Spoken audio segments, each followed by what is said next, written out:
உம்மாவுக்கு அடுத்தபடியா உலகத்துல நான் அதிகம் அதிகம் நேசிக்க வேண்டிய தோழமை பாராட்ட வேண்டிய உறவு என்று கேட்டாங்க. ரசூலுல்லாஹ் இரண்டாவது சொன்னாங்க உம்முக்க உண்ட உம்மான்னு சொன்னாங்க.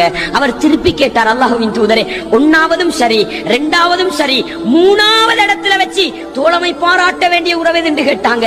நபிகளார் சொன்னாங்க உம்முக்க என்று சொன்னாங்க, உண்ட உம்மான்னு சொன்னாங்க. அல்லாஹ் அக்பர். அன்பாண்டவர்களே, திருப்பி கேட்டார், அல்லாஹ்வின் தூதரே, மூணு கட்டம் சரி அல்லாஹ்வின் தூதரே, நாலாவதாக இந்த உலகத்தில் நான் அதிகம் அதிகம் நேசிக்க வேண்டிய உறவு யாரு? அபூக, உன்னுடைய வாப்பாண்டு சொன்னாங்க, உன்னுடைய வாப்பாண்டு சொன்னாங்க. அன்பாண்டவர்களே, வளர்ந்து வருகிற சிறுவர்களுக்கு சொல்கிறேன், உம்மா வாப்பாவை மதிக்காமல் நண்பர்களுக்கு பின்னால் சுத்தித் திரிகின்ற நண்பர்களுடைய பேச்சை கேட்டுக்கொண்டு உம்மாவையும் வாப்பாவையும் எதிர்க்கின்ற வளர்ந்து வருகிற சமூகத்துக்கு நான் சொல்கிறேன், உங்களோட முதலாவது நண்பன் உம்மா, இரண்டாவது தரத்திலும் உம்மா, மூன்றாவது தரத்திலும் உம்மா.